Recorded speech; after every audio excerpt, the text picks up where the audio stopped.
Hi students, my name is Siddharth Jaiswal. जैसे कि मालूम है, हम लोग इस ग्रुप में फिलीपीन डिग्री का वैलिडिटी के बारे में डिस्कस कर रहे हैं। एंड बहुत सारे क्वेश्चंस आ रहे हैं। लास्ट फ्यू डेज में कुछ पीआरसी का लेटर भी सर्कुलेट हो रहा है बहुत सारे व्हाट्सएप ग्रुप में। तो हम लोग हम लोग ये लेटर देखते हैं और इस लेटर के बारे में डिस्कशन करते हैं। ओके, सो ये वाला लेटर हम लोग के ग्रुप में सर्कुलेशन हो रहा है बहुत सारे ग्रुप्स में। तो ये लेटर हम लोग पढ़ते हैं। पीआरसी का क्या लेटर है? Clarification on PRC certification dated 30 March 2023। In view of numerous queries related to medical education in the Philippines and concerning the issue whether Indian medical graduates in Philippine medical schools are allowed registration, this office is clarifying and confirming its previous certification dated 30 March 2023. See Annexure A, that Doctor of Medicine degree conferred, conferred to Indian medical graduates from a College of Medicine recognized by the Philippines CHED is eligible for registration to take the Philippine licensing examination as a requirement to practice medicine in the Philippines pursuant to the pertinent provisions of the Philippine Medical Act of 1959 and other regulations of PRC and the Board of Medicine.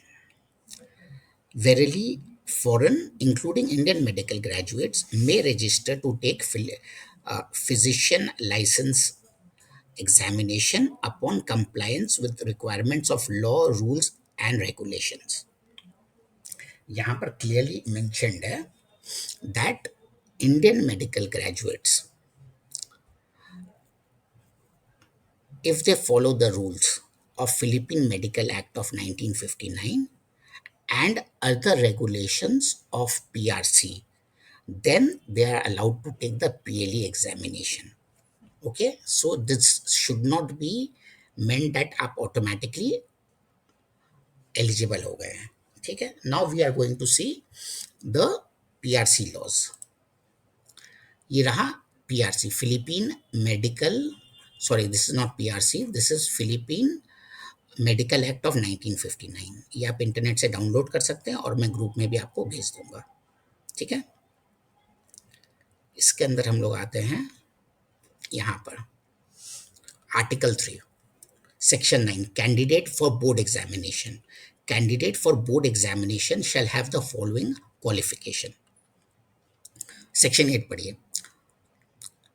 Prerequisite to practice medicine. No person shall engage in the practice of medicine in the Philippines unless he is 21 years of age and has satisfactorily passed the corresponding board of examination and is a holder of a valid certificate of registration duly issued to him by the board of medical examinees. अब कौन ये exam दे सकता है?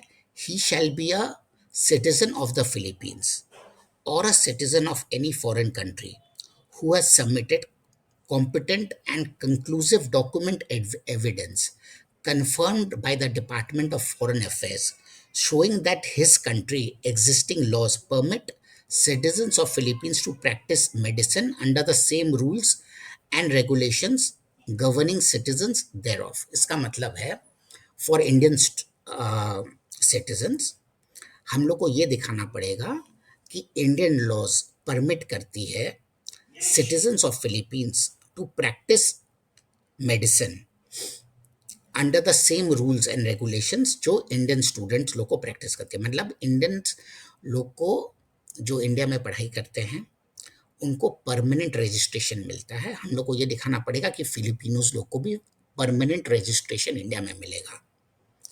अब Indian law के अनुसार ऐसा कुछ भी नहीं है. एनएमसी का एक नया लॉ निकला था जिसमें वो लोग बोलते हैं कि अगर फॉरेन से कोई आता है तो हम लोग 1 ईयर के लिए उन लोग को टेम्परेरी रजिस्ट्रेशन दे सकते हैं. ओनली 1 ईयर के लिए और टेम्परेरी रजिस्ट्रेशन. तो परमानेंट रजिस्ट्रेशन नहीं मिलेगा. तो इंडियंस लोग को भी फिलीपींस में परमानेंट रजिस्ट्रेशन नहीं मिलेगा, और एनएमसी का लॉ ये बोलता है कि परमानेंट रजिस्ट्रेशन आपको चाहिए। इसके इसके बाद आपको इंडियन एम्बेसी का भी एडवाइजरी पढ़ना चाहिए, जो 26 मई 2023 को आया था। इसमें भी क्लियर कट लिखा हुआ है, the issue of eligibility of Indian nationals to obtain registration license to practice medicine in the Philippines was accordingly taken up by the embassy with PRC.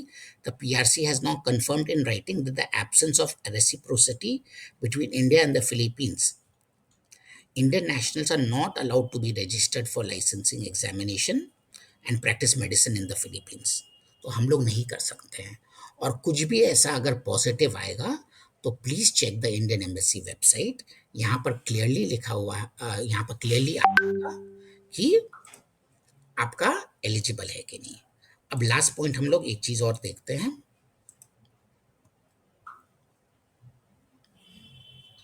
NMC का रूल्स हम लोग देखते हैं। लेट मी सी।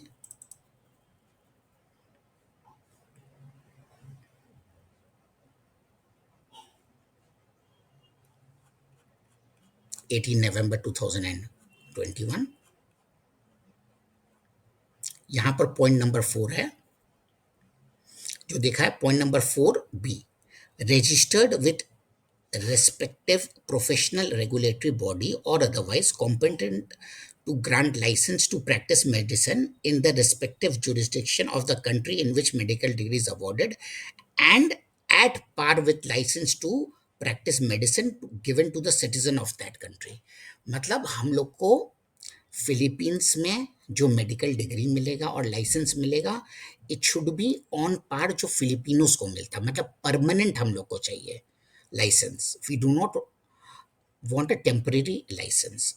और क्योंकि इंडिया फिलिपिनोस लोग को permanent registration नहीं देता है, परमानेंट लाइसेंस नहीं देता है, तो फिलिपिनोस भी इंडियंस लोग को परमानेंट रजिस्ट्रेशन और परमानेंट लाइसेंस नहीं देगी। I hope I am clear. Let me again tell, जो स्टार्टिंग से हुआ है, बहुत सारे आर्टिकल्स मार्केट में घूम रहे हैं, हम लोग देखते हैं। उसमें यही लिखा हुआ है कि इस लेटर में भी वही लिखा हुआ है पीआरसी का, कि आपको Philippine medical act of 1959 and other regulation of PRC देखना है। ये एक्ट में यही लिखा हुआ है जो हमने देखा हुआ है, कि आपको